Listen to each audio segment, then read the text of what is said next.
Hey guys, tonight we are slipping back into a world where the night is darker than pitch, the hearth spits sparks without apology, and you, of all people, are about to try sleeping sitting up on a bed that feels more like an anxious porcupine than a resting place. You can almost smell the cold, sour tang of damp rushes on the floor, and the smoky air clings to your skin in a way you probably won't survive if you're a modern pillow hugger. So, before you get comfortable, take a moment to like the video and subscribe, but only if you genuinely enjoy what I do here. I'd love to know where you're listening from. Drop your city and the time in the comments, and maybe we'll all feel a little less alone in the dark. Now, dim the lights, maybe turn on a fan for that soft background hum, and let's ease into tonight's journey together. You wake slowly, your eyelids sticky, in a gloomy chamber whose beams croak and sigh overhead like old crows. A thin shaft of moonlight catches the dust as it drifts across a lumpy straw mattress. You are perched, more than lying, on this crude bed, your back half braced by a heap of bolsters that have the approximate consistency of burlap sacks stuffed with potato peelings. It's not exactly a luxury spa. Your knees tilt upward, the blanket heavy as a sodden cloak, and your head lolls forward every few breaths before jerking back upright. A rhythm you've learned to accept in this century.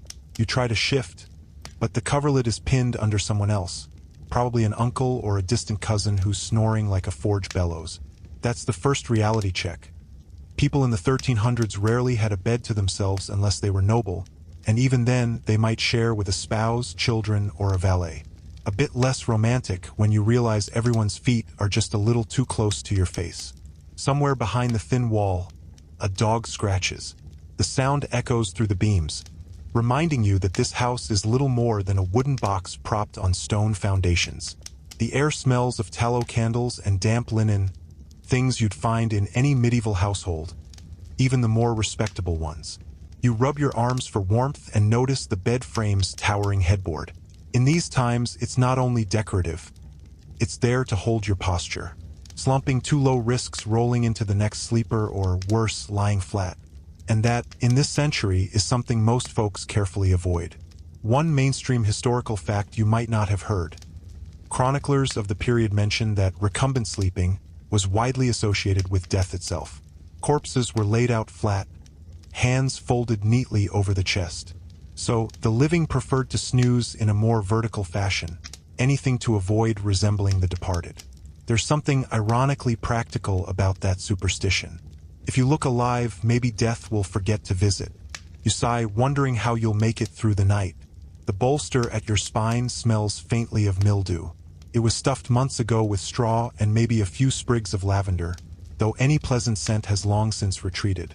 You wonder, not for the first time, if this peculiar sleeping posture really does what people claim, keeping you from choking on your own humors or giving the devil a convenient target.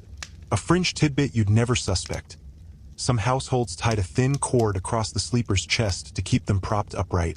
The cord wasn't exactly comfortable, more like the world's least glamorous seatbelt, but it worked. Better to feel slightly strangled than risk sliding into the sleep of the dead, or so they believed. Historians still argue whether these customs came more from medical fear or spiritual anxiety. Was it truly about the balance of humors, those mythical fluids that supposedly governed every ache and mood? Or was it the creeping dread that at any moment, an invisible spirit might slip into your mouth if you lay flat and vulnerable? Outside the window slit, a rooster stirs early, unaware that dawn is hours away. You press your hand against the cold wall and close your eyes again, willing yourself to drift off despite the curious sense of being half-seated in an invisible throne. Your neck soon throbs from the effort of staying propped, but you remind yourself, this is how it's done here. This is sleep in the 1300s, a cautious, semi-wakeful business, where even in your dreams, you remain on guard. And as the chamber settles into muffled stillness, you try not to envy the people who will someday recline on soft pillows, flat as carefree corpses without superstition or dread to keep them bolstered upright. You blink into the darkness, tracing the splintered curve of the bed frame with your fingertips. The edges are worn smooth by generations of uneasy sleep. This creaky contraption is technically a bed, though it feels more like a contrivance designed by someone who read about rest in a manuscript but never tried it themselves. You shift again, and the straw shifts with you, scratching the skin beneath your tunic. The bolster behind your spine looms like a second silent sleeper. It's one of three, stacked from your lower back nearly to your shoulders. You wonder how many times someone has heaved these cushions into place. Some exhausted matron muttering that if God intended you to lie flat, he wouldn't have sent so many plagues to punish the lazy. One mainstream historical fact. Beds in wealthier households often had bolsters so big they looked almost comedic. Huge sausages stuffed with straw, wool, or even feathers if you were very fortunate. They weren't only for comfort. They held you at a precise angle, propped like an invalid, so you wouldn't slide into what people called the deep sleep, which was thought to be perilously close to never waking at all. You glance down the length of your body, legs bent slightly as if you're preparing to rise. It's a strange halfway pose, neither fully resting nor truly awake. You imagine a medieval carpenter, scratching his beard, trying to design the perfect bed frame for semi-seated sleep. And this was the result. A tall headboard, short footboard, no real mattress to speak of, and bolsters that were, ironically, bolstering a cultural anxiety as much as your body. Somewhere under the covers, a mouse scurries across your toes, and you fight the urge to yelp. You think of how people sometimes hung their bedding from ceiling hooks during the day, trying to keep rodents at bay. In a time when pest control mostly involved a cat and a prayer, you learned to coexist with every little creature that called your straw mattress home. A fringe tidbit from a 14th century ledger. Wealthy merchants occasionally imported elaborate bed linens dyed in bright colors. But no matter how opulent the sheets, everyone still perched on bolsters. Even in silk, you slept like a cautious sentry, knees bent and spine slanting. Historians still argue whether this posture was more about digestion than superstition. Medieval medical tracts insisted digestion worked best when gravity helped draw the humors downward. So after your evening pottage or a greasy slab of pork, you'd brace yourself upright to ensure the meal didn't rise into the head. And yet, no one agrees whether people actually experienced fewer nighttime ailments or just convinced themselves it was so. Your hand grazes the bolster again, feeling the uneven lumps beneath the linen. In the darkness, you imagine you can hear it creaking softly with each breath you take. A companion as loyal as it is uncomfortable. You try to picture how anyone could drift into dreams like this, but then again, you've already started to nod off once or twice, head tipping forward in a slow surrender. The air is thick with the smell of old wood and wool, a scent so persistent it's probably etched into your hair by now. The fire in the hearth has shrunk to sullen embers, but even its last glow catches the edges of your bedding, the dark shapes of the bolsters throwing warped shadows on the plaster wall. You exhale, a little amused at your own predicament. Imagine trying to explain to someone from your century why you must sit upright to rest. You'd have to talk about humors, death, devils, digestion, and maybe even social status because, after all, having enough bolsters to prop you up was a small sign of prosperity. There's a scraping from the corner. Someone else in the room is resettling their own bolster pile. For a moment, you almost laugh. Everyone here is stuck in the same tilted choreography, a silent dance of maintaining the correct incline all night long. You let your eyelids drift shut again, willing your neck to relax even as your spine stays tense. Maybe tomorrow you tell yourself you'll get used to the creak and give up longing for a modern mattress. But for tonight, you're simply one more figure in this cramped, cautious tableau, perched on your uneasy throne of straw and linen. Your breath fogs in the darkness, a tiny cloud that quickly vanishes against the chill. You wonder how many centuries of sleepers have sat just like this, rigid and wary, listening to the same sigh of the wind around the shutters. You shift, seeking a better angle, and the bolster behind you yields half an inch before stubbornly pressing back. Your mind drifts to why you can't just lie flat and surrender to sleep. But in this time, the idea of stretching out on your back was considered an invitation to peril. One mainstream historical fact is that many believed lying flat increased your risk of death by choking. Physicians warned that phlegm and black bile might surge up from your stomach into your throat while you slept. No one knew about reflux or sleep apnea, but they feared sudden suffocation in the darkness. That dread bled into spiritual terrors too. You think of the stories told around fires, how evil spirits prowled at night, searching for bodies splayed defenseless. You imagine them creeping through the cracks in the wattle and daub walls, sliding across the floor like cold fog, slipping under your blanket to seize your breath if you dared to recline fully. There's a low cough from the far side of the chamber, someone else fighting off the same dread. Maybe they're thinking of the same tales. The mare, that malevolent spirit who sits on your chest, pressing the air out of your lungs while you sleep. Some whispered that lying flat was the surest way to invite her. So you remain upright, spine aching but spirit comforted by the thought that you're harder to reach this way. A fringe tidbit for you. Certain households burn juniper branches before bedtime to keep away demons and cleanse the air of disease. The smoke was said to soothe the humors and repel the mare, though it mostly smelled like a bonfire in a broom closet. Still, you can't deny the faint reassurance it offered. Historians still argue whether the fear of night demons was mostly metaphor, a way to explain sudden deaths, or whether people truly believed they could see dark shapes crouched on the rafters. The chroniclers are maddeningly vague, leaving you to wonder, did they really glimpse these shadows, or did dread simply shape the darkness into monsters? Your eyes adjust slowly, and you pick out the silhouette of the enormous headboard, rising over you like a wooden sentry. It feels a little absurd that your nightly security depends on this, along with your disciplined posture and whatever charms were muttered over the doorframe.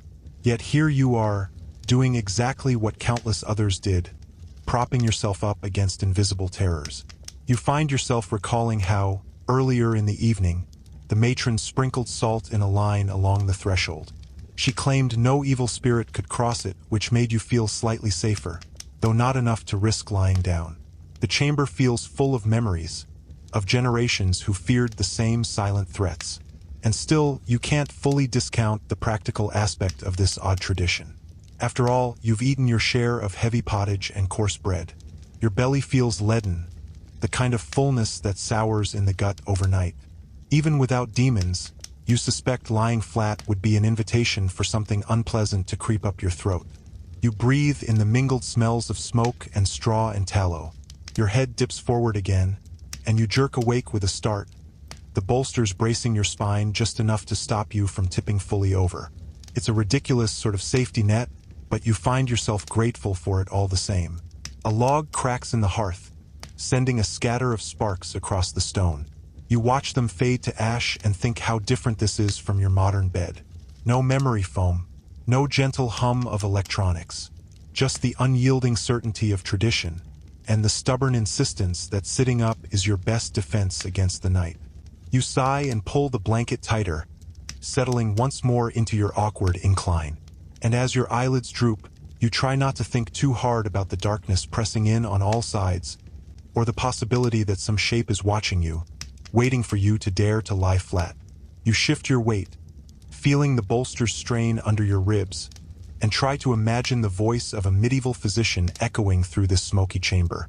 In your mind's eye, he's bearded and severe, a figure wrapped in woolen robes the color of curdled cream. He smells of old herbs and boiled leeks, and his pronouncements carry the certainty of someone who's never questioned a single parchment he's read. He would stride to your bedside with grave importance, squinting down at you to ensure you hadn't dared to recline fully. And then, in solemn tones, he would explain that your humors, those four mysterious fluids, must remain in balance or ruin would swiftly follow. One mainstream historical fact: physicians in the 1300s genuinely believed the body's health depended on humors, blood, phlegm, black bile, and yellow bile. If they became disordered, disease would blossom like mildew in a cellar. Sleeping upright, you were told, kept phlegm from gathering in your chest and blocked black bile from creeping up to your brain. You try not to laugh as you picture it, but you can't help imagining this earnest healer listing all the ills that might befall you if you dared to sprawl. Apoplexy, catarrh, melancholy, or even sudden death. And of course, he would warn, digestion requires a dignified posture. Anyone who lay flat risked waking to find their stomach had rebelled in the night. A fringe tidbit you would never expect. Some medical texts claimed that sleeping too horizontally might soften the sinews and weaken a man's courage, as if the very angle of your torso could drain your resolve. So, you stay sitting up, partly to protect your life, partly, though you'll never admit it, to avoid the shame of a flabby spirit. Historians still argue whether medieval physicians truly believed every dire warning or simply repeated what they'd been taught to preserve their authority. Was it honest conviction or professional performance? You wonder this as you shift again, trying to ease the ache in your lower back. The bolsters creak in reply, pressing into your spine like an overbearing friend determined to keep you disciplined. You try to imagine your modern doctor recommending this. Some cheerful clinician telling you, just stack 3 straw pillows and sleep at a 45-degree angle for the rest of your life. The absurdity nearly makes you smile. But then your mind drifts to the stories you've heard around the fire. Neighbors who laid flat and woke choking on their own breath.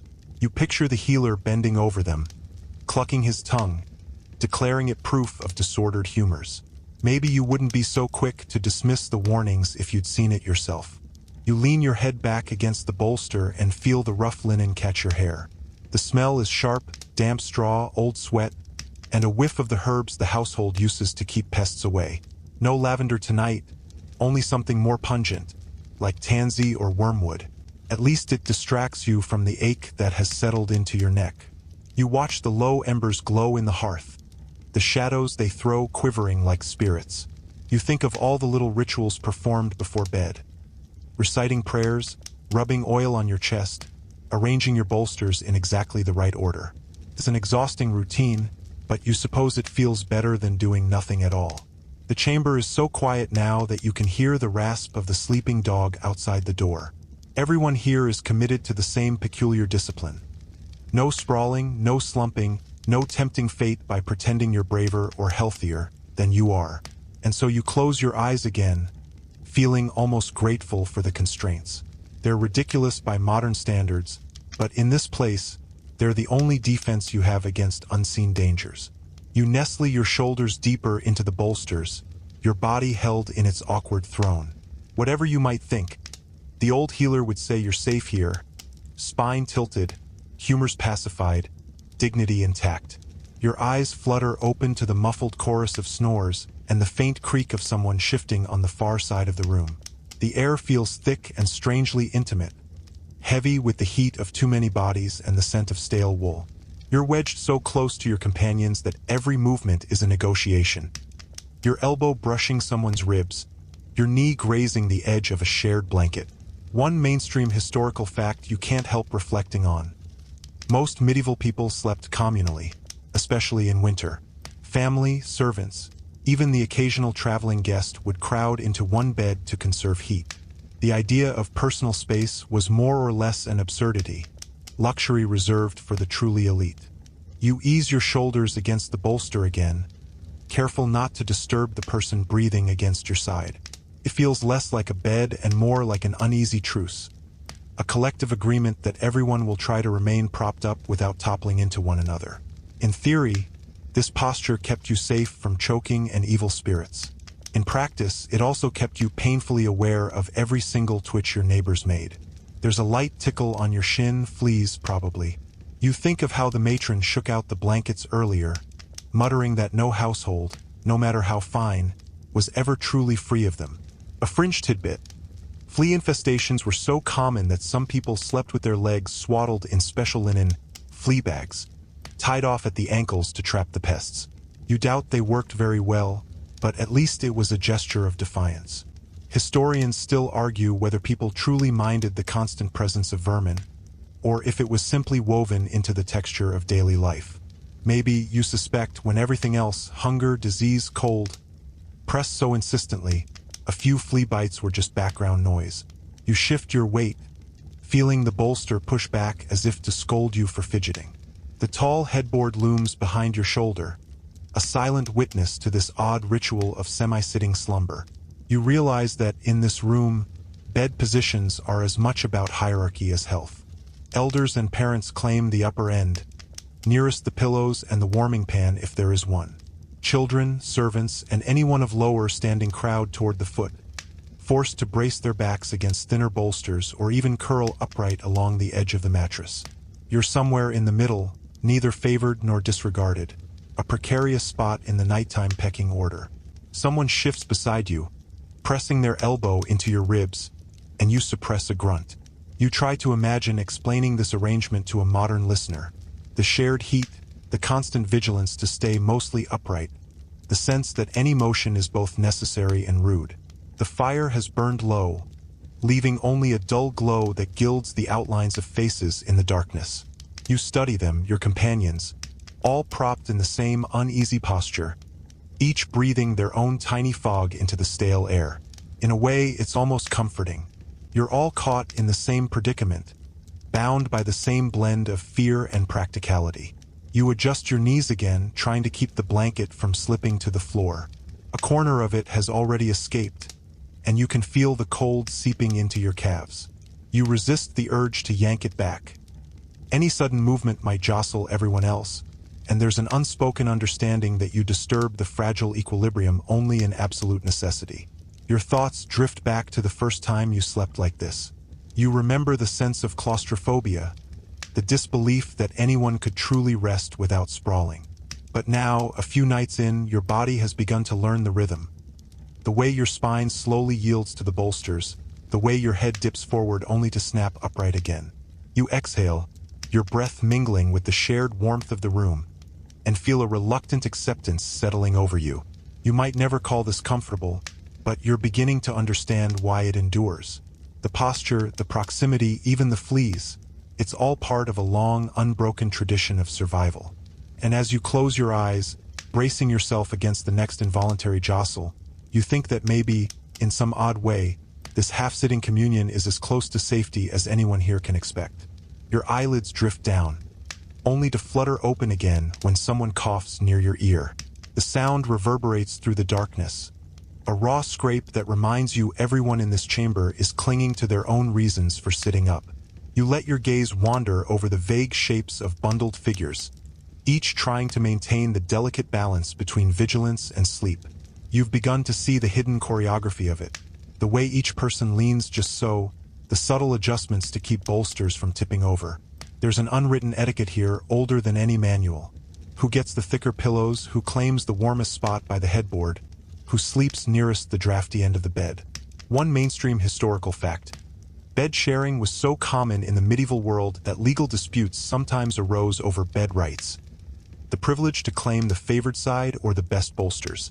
In households with many servants, that could mean the difference between a tolerable night and hours of frozen misery. You try to sit still, but your lower back throbs from the unrelenting angle.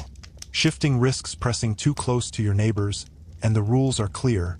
You must respect the invisible boundaries, however narrow they are. You remember hearing the matron say, "The bed is a kingdom. Mind your place, lest you lose it." A fringe tidbit you find oddly charming. In some towns, newlyweds were given a ceremonial bolster as a wedding gift, symbolizing both prosperity and the hope they'd be well propped against life's trials. You try to imagine unwrapping such a gift today. Congratulations, here's a straw sausage to keep you from dying in your sleep. Historians still argue whether the elaborate bed hierarchies were really enforced with rigid seriousness or more flexible than the records suggest. Some scholars claim the divisions were absolute. Others think families negotiated each night, depending on illness or pregnancy or who had done the most exhausting labor. You can't help admiring the quiet discipline of your fellow sleepers. Even the children, limbs too long for their bodies, manage to tuck themselves in semi-seated postures. You watch a boy near the foot of the bed shift his bolster higher, then sag gratefully against it. Everyone here has accepted this arrangement as necessary. No one tries to rebel.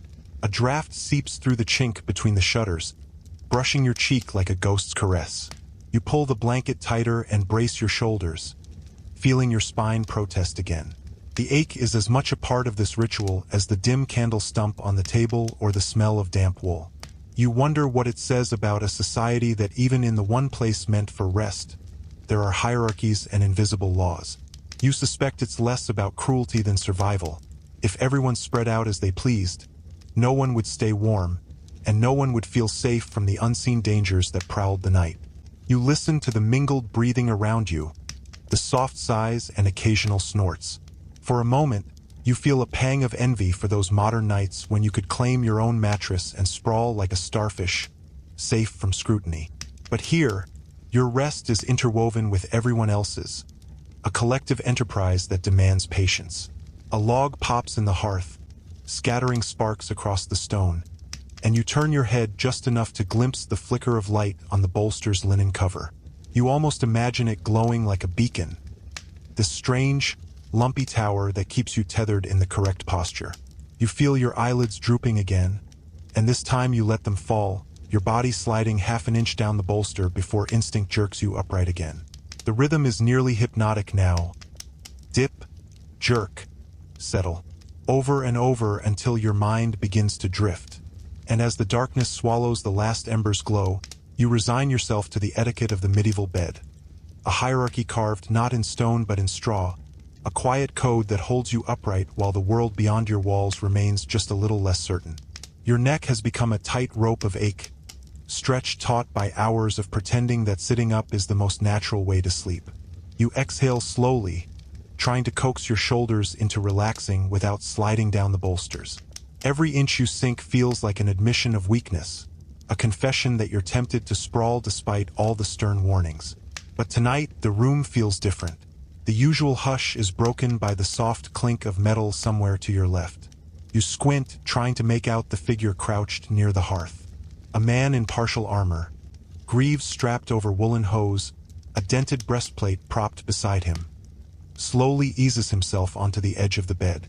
His movements are methodical, cautious, like someone who has performed this ritual 100 times. One mainstream historical fact: soldiers and travelers often slept with at least part of their gear on. In an age when raids and skirmishes could erupt without warning, no one wanted to waste precious moments dressing. The semi-seated posture wasn't only about health or superstition. It was readiness, a constant alertness coiled inside the body even in sleep.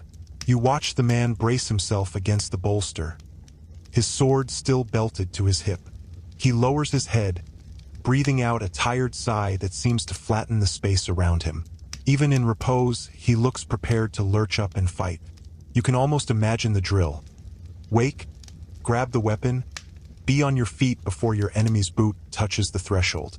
A fringe tidbit: chroniclers describe mercenaries who learned to sleep in a sitting position on horseback, hands lightly looped around the saddle pommel.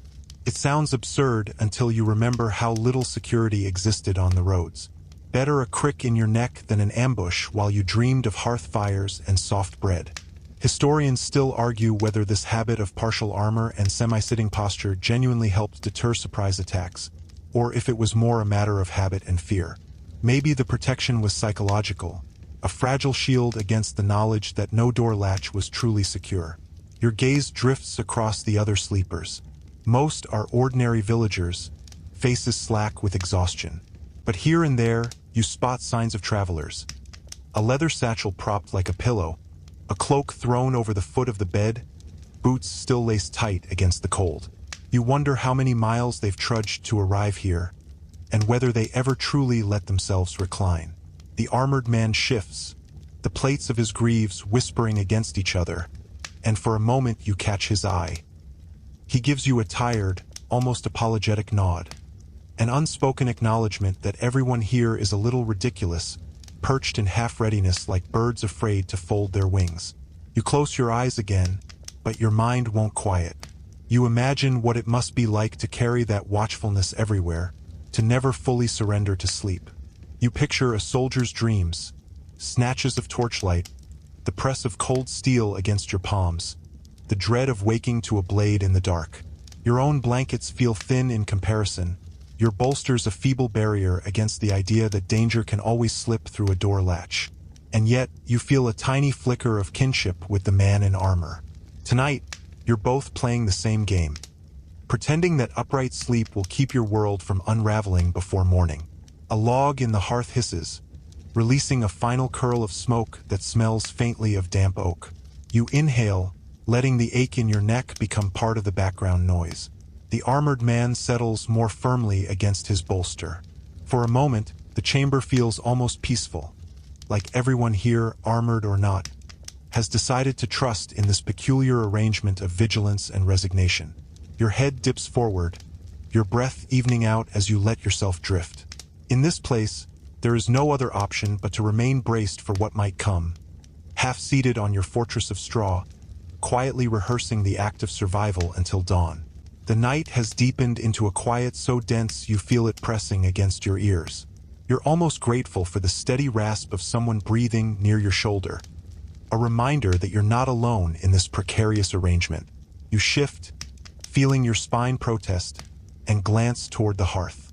The embers have dwindled to a sullen glow, their light barely enough to pick out the shapes of bolsters and blankets. You try not to think about how easily that feeble fire could have turned the room into a death trap. One mainstream historical fact: house fires were frighteningly common in medieval homes. A single stray spark from the hearth could leap onto a blanket or catch the dry thatch above. Whole families sometimes perished in their sleep, the fire spreading faster than anyone could rouse themselves to escape. And here you are, wedged upright in your bolstered fortress, partly out of fear for your lungs and your humors, and partly because staying semi-seated gave you a fighting chance if the flames came creeping. From this angle, you could throw off the blankets, lurch to your feet, and haul your neighbors up before the smoke swallowed the room. A fringe tidbit: some households hung buckets of sand near the bed, ready to smother a spark before it became an inferno. Others kept iron tongs within reach so you could fling burning logs back into the hearth without touching them. It sounds practical, but you can't help picturing yourself trying to manage that with half-asleep limbs and a pounding heart. Historians still argue whether the fear of fire was the most important reason people stayed propped up or merely one more layer of caution heaped onto superstition and medical belief. Maybe it was all tangled together. Fear of demons, fear of disease, fear of the flames licking across the rafters while you slept too deeply to notice. Your gaze drifts across the room.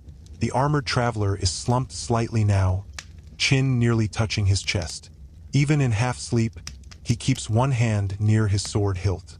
A child curls against a mother's side, both of them upright as if held by invisible strings. The old man at the head of the bed snores softly, face tilted toward the ceiling beams that could catch fire at any moment. It's sobering to realize how many threats pressed on these households after sundown. You think about the fire, the pests, the night air thick with rumor and fear, and you feel a grudging respect for the generations who taught themselves to rest in this constant readiness. The bolster digs into your ribs again, reminding you that vigilance has a price. You try to shift without jostling anyone, but the mattress sags under you. A muffled grunt from your left warns that you've nudged your neighbor's elbow. You freeze, holding your breath until the moment passes and the slow rhythm of shared breathing resumes. You feel the cold creeping up from the floorboards. In the dark, you think you can smell the faint tang of ash. You reassure yourself that it's only your imagination, but you can't deny the comfort of knowing you're already half upright if you need to run. A draft slips through the shutter again, chilling your cheek. You tuck the blanket tighter, careful not to cover your face. Everyone knows that burying your mouth in the bedding is an invitation to suffocation, another hazard to layer onto your growing list. You sigh and let your gaze drift back to the embers. Their glow is soft now, almost gentle. You try to pretend you're simply watching a harmless candle, not the remnants of a blaze that could spring back to life with a single spark. Your neck throbs, your back aches, but you close your eyes, determined to rest as best you can in this fortress of vigilance. And in that strange twilight of almost dreams, you begin to understand how a person could learn to feel safe here, half sitting, half sleeping, always prepared to bolt for the door if the night turned against you. Your breath drifts in slow, measured clouds as the fire's final glow dies away. Darkness settles into every crack of the chamber, thicker and more absolute than you thought possible. You tell yourself it's just the absence of light, but part of you can't help imagining other things gathering in the corners, things you'd rather not name. Before you can sink too far into that dread, you remember the evening's rituals.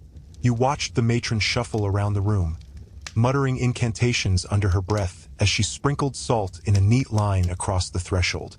She hung a sprig of rowan above the latch and laid a tiny iron charm in the hearth's ashes.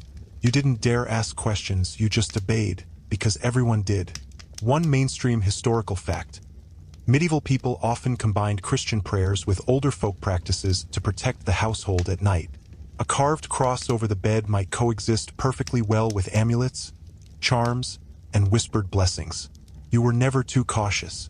You glance around now, searching for any sign that the charms are doing their work. But the shadows don't recede. They only shift when your eyes flicker across them. You pull the blanket up to your chin and try to feel reassured by the salt line you can't see. A fringe tidbit. Some households believed sleeping with a knife under your bolster would repel evil spirits. The blade had to face a certain way, angled to cut through the unseen forces that prowled between midnight and cockcrow. You wonder if the armored traveler has one tucked beneath his straw pillow. He seems the sort who would. Historians still argue whether all this ritual was sincere belief or simply habit passed down from mother to daughter, father to son. Maybe it didn't matter. Maybe the act itself was the real comfort, a way to feel in control of a world that so rarely offered any guarantees. You let your eyes close for a moment, picturing the matron's lined face as she traced the protective symbols on the door. Her lips moved in a prayer you couldn't quite hear, but the tone was soft and sure. It struck you as the most peaceful moment of the evening, one brief instant when the chamber felt truly defended. The bolster digs into your spine again, jolting you back to the present. You shift carefully, trying to find a position that doesn't feel like penance. No luck. Every angle brings its own discomfort, but you remind yourself that the discipline is part of the protection. This posture, this vigilance, without them, the darkness could swallow you. A mouse scurries along the wall, claws tapping on the boards. You pretend not to hear it. If you let your imagination run, you'll never sleep. So you focus on your breath, slow and steady, and the muted sounds of the others around you. Someone sighs. Another shifts, blankets rustling like dry leaves. The armored man coughs once, then lapses into silence. And all the while, you remain perched against your bolsters, braced between wakefulness and the tenuous safety of sleep. You wonder if these rituals truly held any power, or if they were just stories people told themselves to survive the endless dark. Perhaps it doesn't matter. Belief, you think, is its own kind of shield, sometimes stronger than iron. You inhale the scent of stale straw, wool, and the last dying ember. 100 generations before you did exactly the same, trusting in salt lines and knives and half-sitting postures to keep the night at bay. It's humbling in a way you can't quite describe. And as your eyelids drift closed again, you feel the fragile comfort of tradition settling over you like another blanket. In this world, safety is never certain, but the rituals make it possible to rest, even if only in fragments, propped against your bolsters in a fortress of old beliefs. Your breathing evens out in the darkness, each exhale a quiet act of faith that the bolsters will hold and the night will remain just a little less dangerous if you stay upright. Sleep hovers at the edge of your thoughts, but it won't fully claim you. Not here, not when dreams so often twist into something unsettling. You've begun to understand why people believed this posture was a defense against more than choking or fire. It was a stance against the things that slipped into your mind once you closed your eyes. One mainstream historical fact: medieval sleepers wrote about dreams with the same seriousness they gave to illness. A bad dream was an omen, a glimpse of divine displeasure, or a sign that you'd let your guard down in ways you couldn't see. Even church authorities compiled lists of dream symbols, ladders, animals, fire, to help decipher what your restless visions meant. You pull the blanket tighter, heart thumping as you recall the matron's warning. The deeper you sank into your mattress, the easier it was for nightmares to root themselves. A flat sleeper was a target. An upright sleeper was harder to reach, protected by vigilance and the sacred geometry of the bolsters. A fringe tidbit: in some villages, parents would tie a child's hair in a loose braid before bed, so that if they began to thrash in their dreams, the braid would tug and rouse them before a nightmare could take hold. You can almost feel the gentle pull against your own scalp, a reminder that someone is watching over you, even if that someone is yourself. Historians still argue whether people truly believe dreams were glimpses into other realms or simply the restless chatter of a mind worn out by hunger and fear. The records are frustratingly ambiguous. A sermon might thunder that dreams were temptations sent by the devil, while a physician calmly noted they were caused by too much cheese. You shift again, neck cramping as you try to find a position that feels less like punishment. Your head dips forward, then snaps back up, the movement so familiar it feels like a ritual in its own right.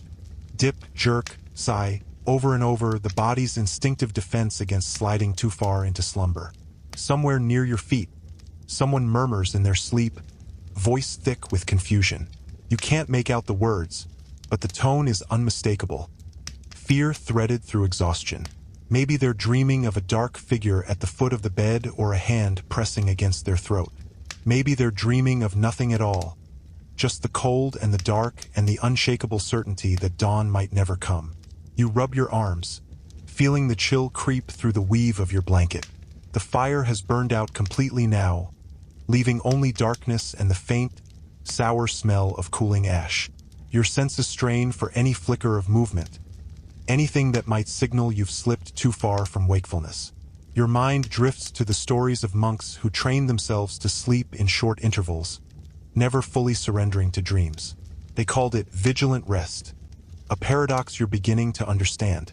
You suspect there's no true rest here, only varying shades of watchfulness. A log shifts in the cold hearth, the sudden crack loud as a shout. You jolt upright, heart racing, and for a moment you almost believe you saw something move in the corner. But when you blink again, it's just a shadow, just your imagination, just the cost of half sleeping in a world that never feels entirely safe. You close your eyes, willing your pulse to slow. Maybe the matron was right. Maybe the angle of your body really does matter. Perhaps the bolsters are a kind of boundary, not only against spirits and disease, but against the darker corners of your own mind. Your neck aches, your back protests, but you stay upright because that's what everyone does. That's how you keep the dreams at bay. And in this room, shared with strangers and kin alike, you realize that vigilance has always been the price of survival, paid one restless, half-waking hour at a time. Your eyes drift shut again, but this time you don't quite fall asleep. Instead, you hover in that strange space where the line between reality and dream blurs just enough to make you question every shadow. The chamber feels quieter than ever, and your breathing sounds unnaturally loud in your own ears. You focus on the bed itself, this strange contraption that demands you stay propped up. You run your fingers along the frame, feeling each dent and groove worn by countless predecessors. In a place where so little changes, even the furniture is an artifact of belief.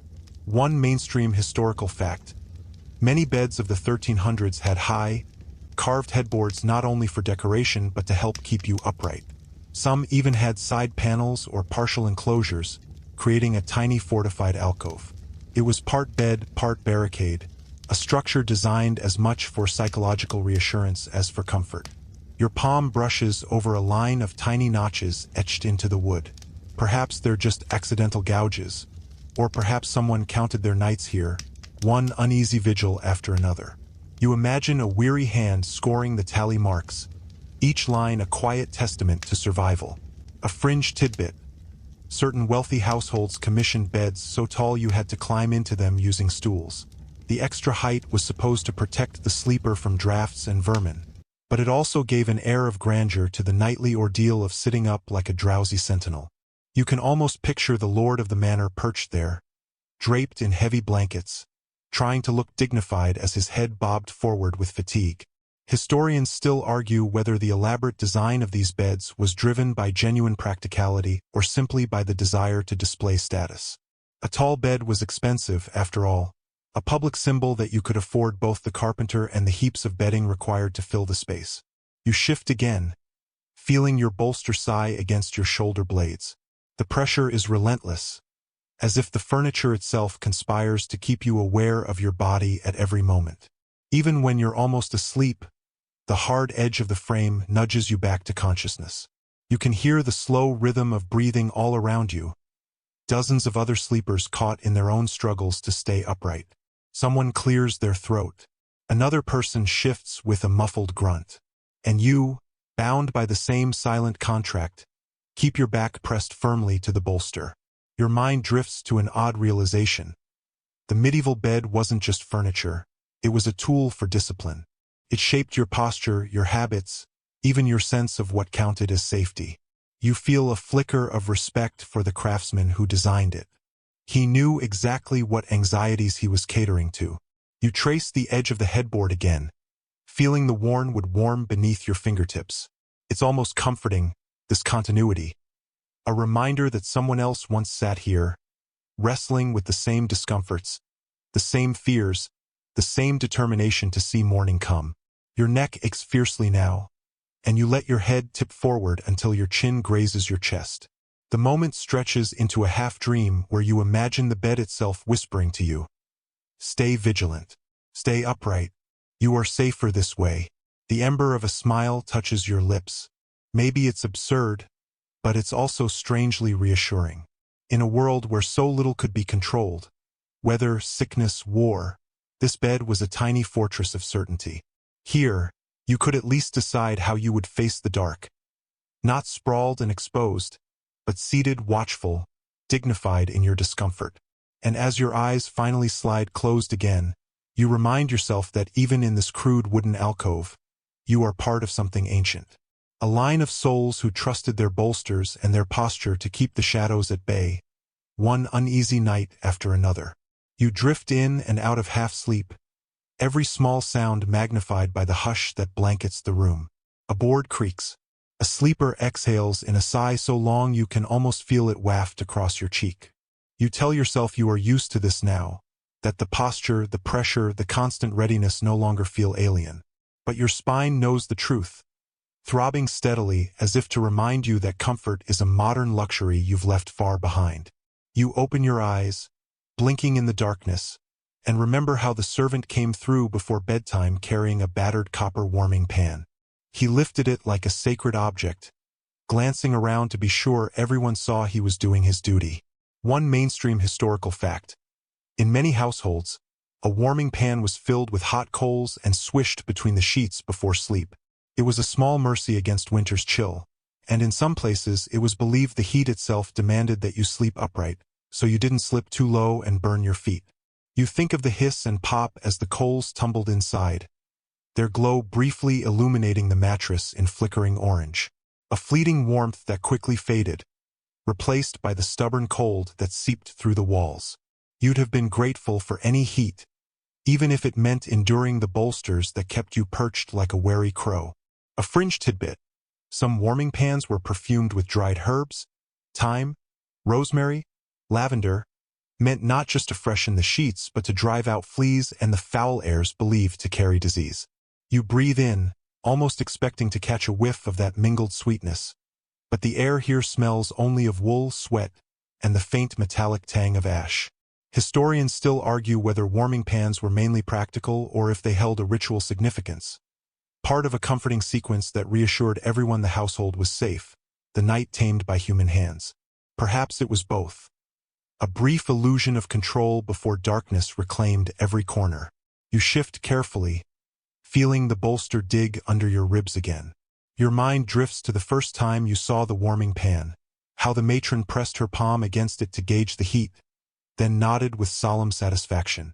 It seemed like a benediction, a little gesture to declare that no matter how cold or uncertain the world, someone still cared enough to offer you warmth. The memory makes you feel something you hadn't expected. Gratitude. Gratitude for the servant with his copper pan, for the matron with her salt line and charms, for every small act that made this drafty chamber feel less like a trap and more like a refuge. Your gaze moves to the outline of the armored traveler. He hasn't shifted in some time. His chin is tucked to his chest, one hand still resting on the sword hilt. Even in sleep, he radiates that same guarded readiness you feel in your own bones. You wonder if he, too, finds comfort in the rituals, if the weight of armor and the angle of his spine are his own ways of keeping dread at bay. You let your eyes close, the ache in your back receding just enough that you can pretend you're comfortable. In this darkness, you can almost imagine the bolsters as kind protectors, cradling you in a posture that says, "You will not be caught unaware. You will not surrender fully to the night." A log settles in the cold hearth with a hollow pop. You don't startle this time. You only draw a slow breath and adjust your shoulders, accepting that vigilance has become your second skin. And as you hover on the brink of sleep, you find yourself thankful for this curious choreography. Bolsters, blankets, warming pans, and all. For in a world brimming with hazards, These small discomforts are also the shape of safety. Your breath comes slow and shallow now, as if you fear that anything louder will shatter the fragile peace that's settled over the room. The darkness is complete, so absolute that you feel more than see the shape of the chamber. You could almost believe you've slipped out of time entirely, a lone figure perched on bolsters in a place where dawn might never come. You try to imagine how the poorest villagers slept, those who didn't even have a bed frame to climb into. In the hush, you remember the stories of pilgrims and paupers, how they huddled upright in corners of barns or on the packed earth beside a dwindling fire. One mainstream historical fact: medieval peasants often slept in common rooms on pallets of straw, sometimes simply leaning against a wall for support. The semi-seated posture wasn't reserved for the well-off. It was the norm for anyone without enough blankets to risk lying flat in the cold. You picture a pilgrim arriving at a way station, his feet raw, his belly empty, and all he has to look forward to is a drafty spot on the floor. You imagine him bracing his back against a rough timber beam, knees drawn up, cloak tucked around his shoulders. Sleep comes in ragged snatches, each one interrupted by the cold seeping into his bones. A fringe tidbit: some towns had communal sleeping benches, narrow planks built against the walls of inns or almshouses.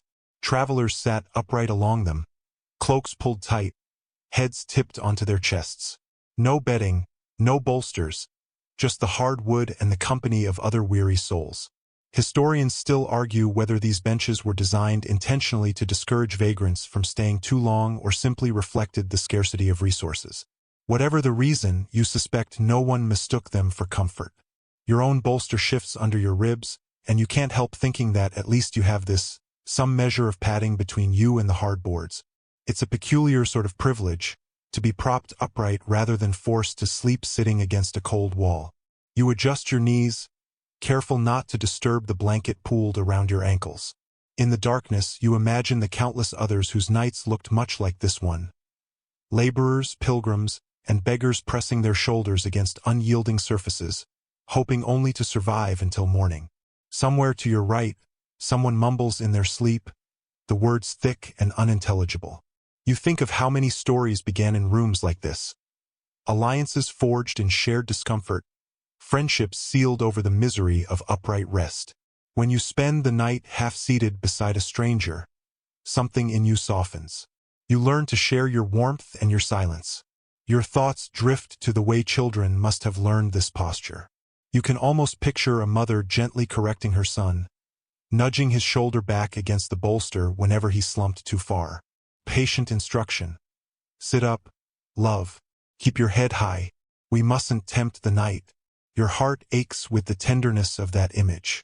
There is something humbling in how people found dignity even in such small, cold spaces, how they clung to rituals that said, "We are still here. We will see morning together." You rest your cheek against the bolster's edge, the linen scratchy against your skin. In that instant, you feel yourself woven into a long tapestry of sleepers who never quite surrendered to darkness. 1,000 generations who accepted that vigilance was the price of dawn. And as your breath slows again, you sense the quiet camaraderie of all those unseen figures, paupers and pilgrims, laborers and lords, who have shared your half-waking vigil, braced against the same old fears. You've lost all sense of hours now. Time has dissolved into the rhythm of breath and the dull ache that pulses along your spine. You can't remember when you last shifted position. It hardly seems to matter. Here in the darkness, the important thing is simply staying upright, keeping faith with all the small, stubborn customs that tether you to safety. Your hand drifts over the blanket, feeling the coarse weave, and you wonder how much of this posture was ever truly necessary. You think again of the scholars you've heard about, the ones who study old ledgers and bed inventories, scribbling notes in the margins. One mainstream historical fact: some chroniclers describe the custom of sitting up to sleep as a universal practice, while others record exceptions, wealthier nobles who reclined fully on feather mattresses, confident their servants would watch the fire and the doors. It seems no two households agreed entirely on the proper way to rest. You find that oddly comforting. Even in a world of strict hierarchies and constant peril, people still found room for individual habits. The difference between your bolster and someone else's feather pillow was more than just status. It was a declaration of how you chose to meet the night. A fringe tidbit. There are mentions in a few travel accounts of entire villages where families slept on built-in benches set into the walls. The benches sloped gently downward, making it almost impossible to lie flat. The villagers believed the angle not only prevented suffocation but made it easier for souls to re-enter the body after dreams. Historians still argue whether those stories were exaggerations, colorful anecdotes travelers collected to impress listeners at home, or genuine descriptions of a community that valued upright sleep above all else. You suspect the truth is somewhere in between. You shift again, feeling the bolster's familiar resistance. Your body has begun to adapt in small ways. Your neck no longer jerks quite so violently when your chin dips. Your breathing has found a rhythm that matches the incline of your chest. You're learning, inch by inch, what countless others knew instinctively. You let your gaze wander across the room.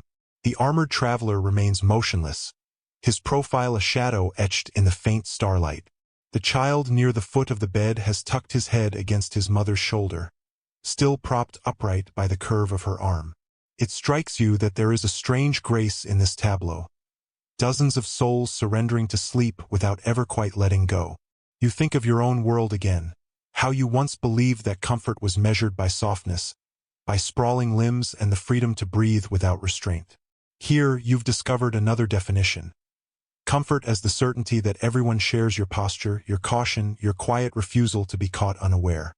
The bolster presses into your ribs, reminding you that vigilance is never entirely pleasant. But as you watch the slow rise and fall of the blanket over your knees, you feel a flicker of gratitude. This angle, this discipline, this determined half-sitting, it all says something about the resilience of the human spirit. You smile faintly in the darkness, thinking of how you will tell this story someday. How you spent a night braced against the old fears, wrapped in scratchy wool, certain that any moment you might wake to fire or cold or the phantom pressure of a nightmare's hand. And yet, you endured. Your eyelids drift closed again. You surrender to the half-sleep, to the familiar ache, to the quiet knowledge that you've joined a long procession of watchers who never quite laid themselves down. And as your breath settles, you think that maybe this is all anyone can ask of the night. To meet it as best you can, bolstered upright, unafraid to admit you're afraid. You hardly realize you've begun to doze again until your head dips forward, your chin brushing the coarse blanket. The movement snaps you awake, your heart thudding with that now familiar blend of embarrassment and relief. Once, you'd have laughed at the idea that such a small surrender, slumping a few inches, could feel like defeat. But now you understand. In this room, where every sleeper hovers between vigilance and exhaustion, posture is more than habit. It's a declaration, a small act of defiance against the darkness pressing at the walls. One mainstream historical fact. As time crept on, the habit of sleeping upright began to fade in wealthier circles. By the late Middle Ages, feather beds and softer bolsters became status symbols. Gradually, the posture shifted. People reclined more fully, the old fears of choking or spirits replaced by the belief that comfort itself was a mark of prosperity. Yet here you are, in a humbler setting where no one has dared to abandon tradition entirely. The old reasons linger. Fear of sudden death, of flames, of unseen hands creeping over your throat in the dark, and maybe, just maybe, an unspoken sense that to lie flat would be to admit you had no more fight left. A fringe tidbit.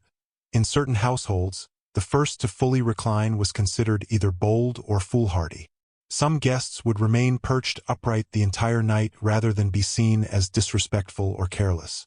You wonder what it felt like to be that person, half envied, half judged, both pitted and resented for daring to sprawl. Historians still argue whether the decline of upright sleeping came mostly from medical reassurances or simply from the slow creep of comfort's allure. A softer bed, a fuller belly, a stronger house. These were all temptations that chipped away at the old disciplines. You let your gaze drift to the armored traveler one last time. Even in sleep, he clings to his vigilance. His hand still rests on the sword hilt, his head still bowed, never fully surrendered to slumber. You feel a kinship with him, A silent understanding that no matter how much the world changes, there will always be those who keep watch. You adjust your blanket carefully, mindful of the child still breathing in gentle huffs against his mother's shoulder. In the flickering half-light from the shutter, you see the outlines of every sleeper, each bolstered shape a testament to generations of caution and quiet strength. Your body is tired in a way you didn't know was possible. Every muscle aches from the effort of sitting up, but beneath the ache you feel something like pride. You have learned this old choreography. You have respected the fears that shaped it. You close your eyes, letting the last vestiges of resistance slip away. If vigilance is the price of dawn, you have paid it willingly.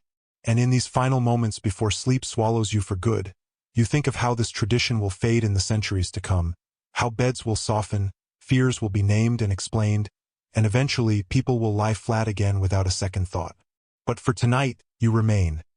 One last upright sleeper, perched in the dark, your breath steady, your spirit unbroken.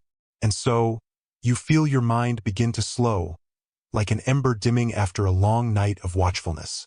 You breathe in the quiet, letting the ache in your spine soften into a dull memory, no longer quite so urgent or raw. Every heartbeat feels slower now, every thought stretching into something gentle and unfocused. The chamber has grown still around you, as if even the bolsters themselves are sighing in relief that the night is nearly done.